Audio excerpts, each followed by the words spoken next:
Bonjour à tous mes fidèles sujets, dans cette vidéo je vais donc vous présenter mes achats Blu-ray et Blu-ray Ultra HD 4K pour le mois de décembre.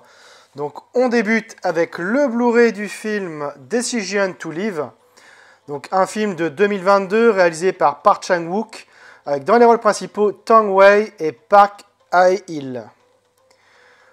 C'est édité par M6 Vidéo. Alors j'ai revu le film et côté image c'est excellent. Ce Master HD est hautement satisfaisant avec une très belle précision et quelques touches de couleurs éclatantes qui font sens. Tout juste, je regretterais l'absence d'un 4K avec un HDR qui aurait pu magnifier la superbe photographie du film. Bref, ça reste malgré tout du très beau travail que nous propose M6 Vidéo. Au niveau des pistes sonores, on a du Dolby Atmos 7.1 pour la VO et du DTS HD Master Audio 5.1 pour la VF. Côté bonus, on a un commentaire de Philippe Rouillet et un making-of du film.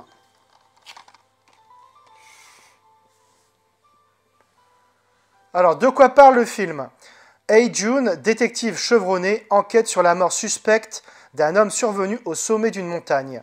Bientôt, il commence à soupçonner Sorey, la femme du défunt, tout en étant déstabilisé par son attirance pour elle. Alors, j'ai découvert le film au cinéma. Très bon thriller romantique, je dirais. Mise en scène brillante de Park Chan-wook, comme à l'accoutumée. Acteur excellent, photographie magnifique. L'histoire est vraiment divisée en deux parties. La première concerne la manifestation du désir de l'un, donc le flic, vers l'autre, la suspecte. Et la seconde, c'est l'inverse qui se produit. On suit donc un flic qui enquête sur la mort d'un homme dont la femme est la principale suspecte. Puis s'ensuit un jeu de dupes et de manipulation dans lequel le désir et l'amour vont naître chez l'un puis chez l'autre.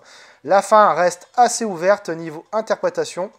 Bref, un film intelligent, poétique, formellement sublime et qui n'a pas fini de m'émerveiller. Assurément l'un des meilleurs films qui m'a été donné de voir l'année dernière. Donc c'est un achat Fnac pour 15 €.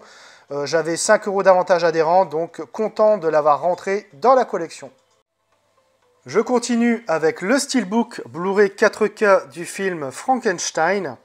C'est un film de 1931 réalisé par James Whale, avec dans les rôles principaux Boris Karloff, Colin Clive, Mike Clark et John Boles. C'est édité par Universal. Le Steelbook est très beau visuellement, il est de finition mat. Alors sur ce recto, on a le monstre de Frankenstein. Sur le verso, on a le docteur Frankenstein dans son laboratoire. Sur la tranche, on a le titre, donc Frankenstein, et le logo Universal. À l'intérieur, on a le Blu-ray 4K et le Blu-ray. On a un joli artwork interne en noir et blanc avec une continuité. Donc l'image est de très bonne qualité. Déplié à l'extérieur, pas de continuité, mais voilà, c'est un steelbook très sympa malgré tout.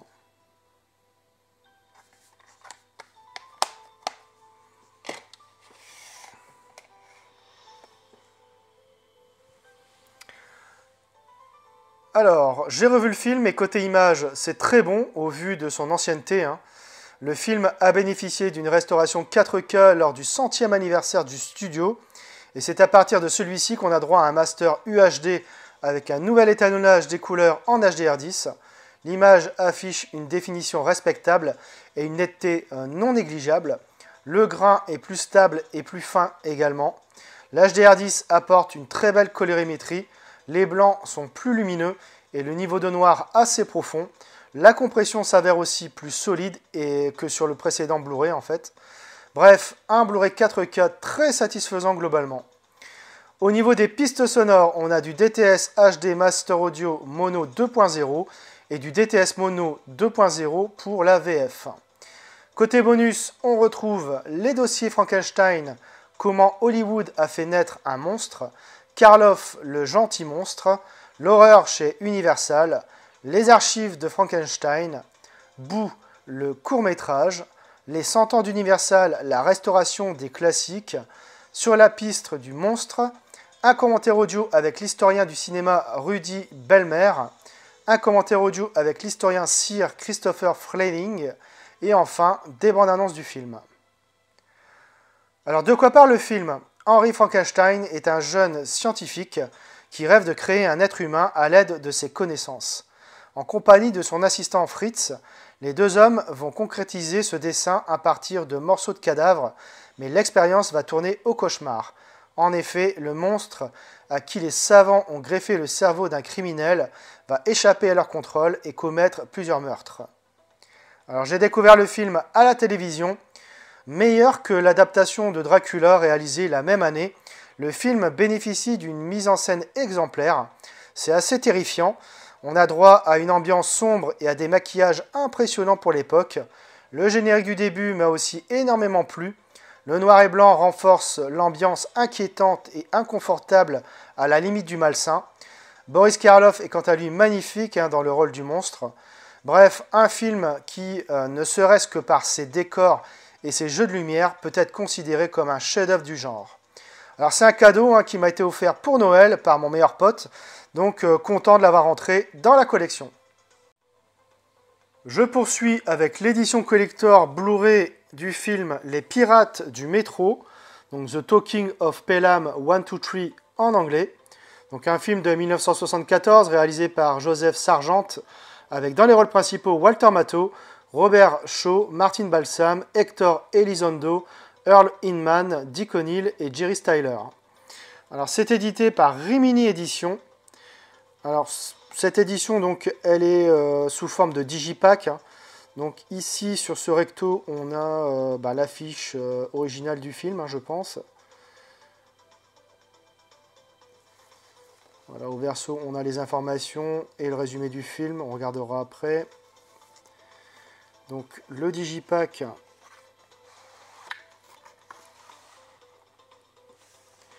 On a donc ici des photos du film, d'époque. Ici, donc, on a pareil, l'affiche du film. Donc là, on a le titre en français, le titre en allemand. C'est plutôt pas mal, j'aime bien. Donc, on ouvre, on a également ici donc, des photos du film. Ici sur la gauche, donc, on a le Blu-ray.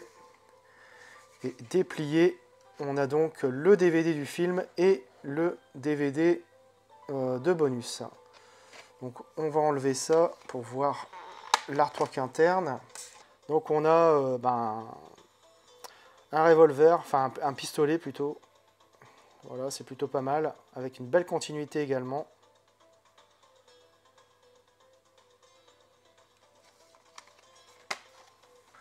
Alors, j'ai vu le film, et côté image, c'est un rendu qui est très honorable.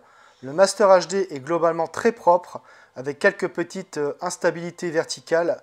Le piqué tient bon la barre, les contours sont peut-être encore un peu doux, mais la précision est ici renforcée par un niveau de détail poussé et palpable. Le grain l'accompagne dans cet élan, reste bien dosé, sans excès, offrant une patine argentique qui conserve un bel aspect organique. Les contrastes sont honnêtes, avec des noirs encore un peu clairs dans certains plans sombres, mais plutôt bien profonds dans l'ensemble. Bref, un Blu-ray de très bonne facture. Au niveau des pistes sonores, on a du DTS HD Master Audio Mono 2.0 pour la VO, comme pour la VF. Côté bonus, on a 2 heures de supplément, donc avec notamment donc New York 1974 et New York et le cinéma des années 70 par Jean-Baptiste Toré, réalisateur et historien du cinéma. Les Pirates du Métro et le cas Joseph Sargent par Franck Brissard, donc rédacteur en chef du site homepopcorn.fr. 12 minutes avec Mr. Gris, interview de Hector Elizondo. Les bruits de la ville, interview de David Shire, compositeur. Un montage de premier plan, une interview de Gerald Greenberg, le monteur du film. Et enfin, la bande-annonce du film.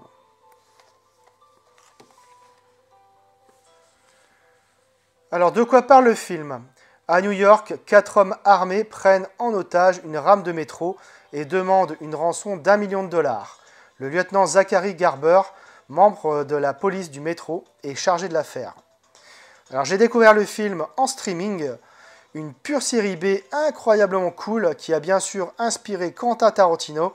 Il reprendra l'idée des truands qui s'identifient avec une couleur dans Reservoir Dogs, mais qui existe aussi par lui-même, c'est-à-dire en tant que pur thriller urbain en huis clos et tendu de bout en bout. Les acteurs sont excellents, le suspense constant, l'intrigue bien ficelée, les rebondissements bien gérés, et ça enterre sans peine le remake signé Tony Scott, qui arrivera 35 ans plus tard. Et pourtant j'adore Tony Scott, mais son film était franchement quelconque à côté de celui-ci. Bref, ça reste du divertissement solide dans son jus des années 70, et qui tient de bout en bout le spectateur en haleine. Alors c'est un achat Amazon pour 15 €, donc content de l'avoir entré dans la collection également. J'enchaîne avec le Blu-ray 4K du film Predator 2, un film de 1990 réalisé par Stephen Hopkins, avec dans les rôles principaux Danny Glover, Kevin Peter Hall, Gary Busey, Bill Paxton et Adam Baldwin. C'est un import allemand édité par la 20th Century Fox. J'ai revu le film et côté image, c'est très bon. La définition est nettement améliorée et les détails beaucoup plus fins. Il faut dire qu'à l'inverse de son homologue HD, les images de ce transfert UHD ne sont ni filtrées ni renforcées artificiellement. Enfin, le grain inhérent à l'œuvre est bel et bien présent, même s'il peut lui arriver de se figer ou de virer en fourmillement, d'où au final une impression légèrement moins bonne qu'avec l'Ultra HD Blu-ray du premier Predator. Par contre, l'HDR10 propose un rehaussement des couleurs des plus probants, les teintes sont renforcées, surtout le rouge, avec des blancs plus lumineux et des noirs bien plus profonds également. Bref, ce Blu-ray 4K enterre l'ancien Blu-ray et reste hautement recommandable. Au niveau des pistes sonores, on a du DTS HD Master Audio 5.1 pour la VO et du DTS 5.1 pour la VF. Côté bonus, on retrouve un commentaire audio du réalisateur Stephen Hopkins, un commentaire audio des scénaristes Jim Thomas et John Thomas, un documentaire chasseur et chasseur, l'évolution des effets spéciaux, les armes du Predator, un rapport spécial hardcore et enfin les coulisses du film.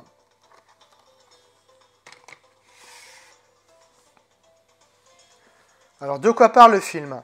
Los Angeles 1997, le détective Mike Harrigan et son équipe luttent contre toutes sortes de trafiquants. Bientôt, un tueur invisible et invulnérable décime leur rang. Mike mène son enquête et découvre que Los Angeles est devenu le terrain de chasse d'un prédateur venu d'un autre monde. Alors j'ai découvert le film à la télévision. Changement de territoire de chasse pour notre alien amateur de gibier humain. La jungle a fait place à la ville pour notre plus grand plaisir, car les scènes de camouflage et de vision thermique sont encore plus impressionnantes que dans le premier volet pour ma part. Même sans atteindre la qualité du premier du nom, ce Predator 2 propose aux spectateurs de voir l'alien en chair et en os sous toutes les coutures, tout comme notre bon vieux Danny Glover, excellent en flic transpirant et à bout de souffle du début jusqu'à la fin du film. Le dénouement nous en apprend un peu plus sur ces chasseurs extraterrestres. Bref, le film se veut très divertissant et c'est sans doute un second opus très honorable. C'est un achat sur Amazon Allemagne pour 13 €, donc je suis bien content aussi également de le rentrer dans la collection. Je continue avec le Blu-ray 4K du film Pulp Fiction. Donc un film de 1994 réalisé par Quentin Tarantino avec dans les rôles principaux John Travolta, Samuel L. Jackson, Bruce Willis et Uma Thurman. Donc c'est édité par Paramount. Alors je n'ai pas pris le steelbook qui était franchement affreux. Je possède le steelbook Nova Media qui est clairement sans comparaison et donc la galette 4K ira rejoindre ce superbe écrin. J'ai revu le film. Et côté image, c'est splendide. Le film a été tourné en 35 mm et a bénéficié d'une restauration 4K avec un nouvel étalonnage des couleurs en Dolby Vision. Concernant la définition, c'est un quasi sans faute. En premier lieu, tous les défauts de pellicule ont été gommés. Le grain de pellicule est bien présent tout en restant léger et très fin, homogène et non figé. Pas de présence de DNR. Donc, par rapport au Blu-ray, on gagne clairement en netteté et détail sur les visages et sur les décors également et costumes. Le Dolby Vision propose un rehaussement des couleurs des plus subtiles. Ce n'est pas une explosion de couleurs que nous avons, mais elles ressortent assez bien. Les noirs ne sont pas bouchés, même lors des scènes les plus sombres ou de nuit. On retiendra les costumes de Jules et Vincent qui passent magnifiquement bien. Les contrastes sont excellents. Les blancs ont été légèrement rehaussés et les teintes des visages sont aussi plus réalistes. Bref, un Blu-ray 4K d'excellente facture, une très belle restauration que nous propose Paramount. Au niveau des pistes sonores, et c'est là que le bas blesse énormément, on a du DTS HD Master Audio 5.1 pour la VO et une pathétique VF en Dolby Digital 2.0. Là par contre, gros coup de gueule par rapport à la VF, c'est inadmissible pour ma part. D'autant plus que le Blu-ray propose bien du DTS HD Master Audio 5.1. C'est donc du gros foutage de gueule de la part de Paramount. Côté bonus, on n'a pas l'habituel bavardage ennuyeux pour apprendre à se connaître. Voici quelques faits sur la fiction, les coulisses du tournage avec Tarantino et enfin un bandeau avec anecdotes durant le film.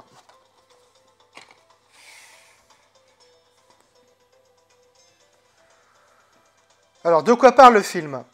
En fait, elle narre l'odyssée sanglante et burlesque de petits malfrats dans la jungle d'Hollywood à travers 3 histoires qui s'entremêlent. Alors, j'ai découvert le film au cinéma, Palme d'Or à Cannes en 1994 et Oscar du meilleur scénario original. C'est clairement un film culte pour moi, l'ayant vu 8 fois en salle. C'est dire que je suis tombé amoureux de ce film. C'est le meilleur film de Quentin Tarantino pour moi, de loin même.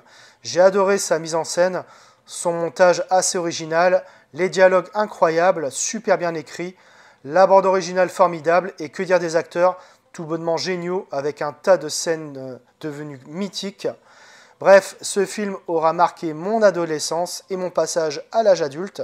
J'ai toujours grand plaisir à le revoir et je m'en lasse jamais. Un film culte tout simplement. Alors c'est un achat Fnac avec la carte cadeau du boulot que j'ai eu. Donc il ne m'a rien coûté. Donc je suis très content de l'avoir rentré dans la collection. J'enchaîne avec le Blu-ray du film Sahara.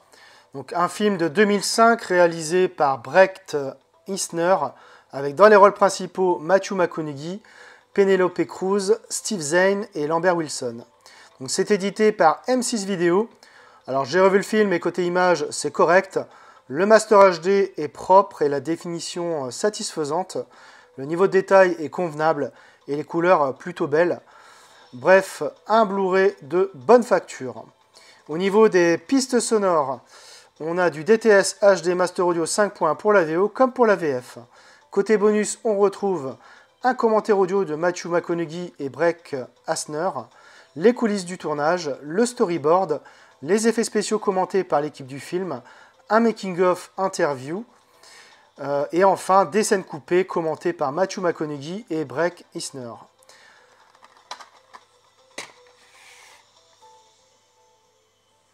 Alors de quoi parle le film? Pour Dirk Pitt, explorateur, scientifique et aventurier, découvrir cette pièce de légende n'était que le premier pas vers l'aventure la plus risquée de sa vie et une incroyable légende historique.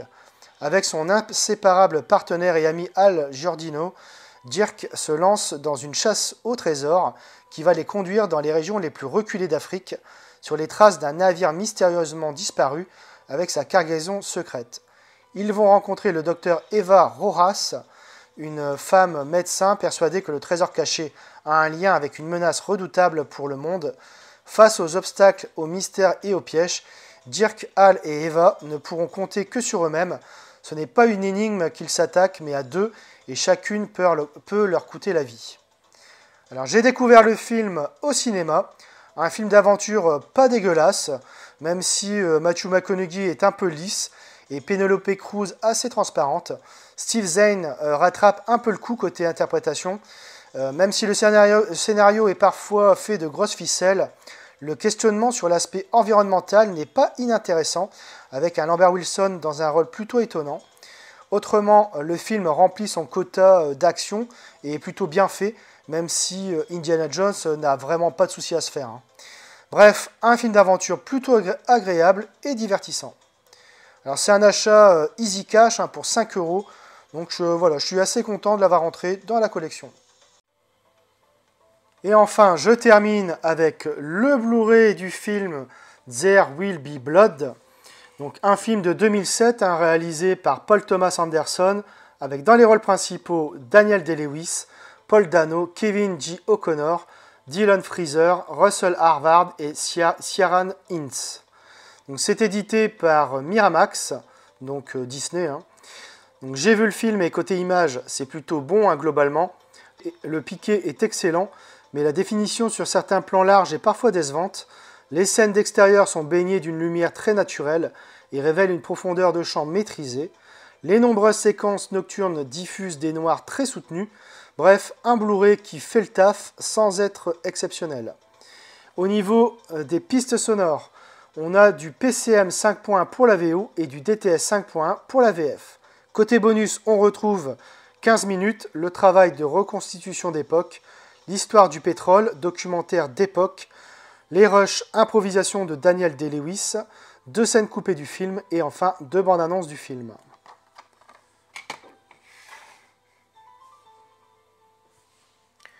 Alors, de quoi parle le film? Lorsque Daniel Plainview entend parler d'une petite ville de Californie où l'on dit qu'un océan de pétrole coulerait littéralement du sol, il décide d'aller tenter sa chance et part avec son fils HW à Little Boston. Dans cet endroit perdu où chacun lutte pour survivre et où l'unique distraction est l'église animée par le charismatique prêtre Eli Sunday, Plainview et son fils voient le sort de leur sourire. Même si le pétrole comble leur attente et fait leur fortune, plus rien ne sera comme avant, les tensions s'intensifient, les conflits éclatent et les valeurs humaines comme l'amour, l'espoir, le sens de la communauté, les croyances, l'ambition et même les liens entre père et fils sont mis en péril par la corruption, la trahison et le pétrole évidemment. J'ai découvert le film en Blu-ray. Paul Thomas Anderson est vraiment le cinéaste le plus talentueux de sa génération. Mature, mystérieux et cruel, son There Will Be Blood regorge de trésors. La scène d'introduction dans le silence et les ténèbres d'un puits donne le ton. Magistral comme l'interprétation de Daniel Day-Lewis, il est si habité que ça en devient effrayant. Ce misanthrope capitaliste à tout prix symbolise pleinement les failles humaines et il n'est pas le seul. Le jeune Paul Dano, en prêcheur charlatan et schizophrène, lui emboîte le pas également. Le mal contre le mal, et que dire de la pluie de pétrole, de la musique stridente, de la fin sanglante ou de l'abandon. Bref, Paul Thomas Anderson nous livre une fresque monumentale à la tension permanente, illuminée par la performance folle et hantée de Daniel Day-Lewis, récompensé par un Oscar, un chef-d'œuvre hypnotisant. Alors c'est un cadeau offert par un abonné, donc j'ai nommé Pascal, donc je te remercie beaucoup pour ce film et sa découverte par la même occasion, donc je suis très content de l'avoir rentré dans la collection. Voilà, c'est tout pour cette vidéo achat, j'espère que vous l'aurez apprécié. Abonnez-vous, likez, partagez, on se retrouve très bientôt pour une nouvelle vidéo.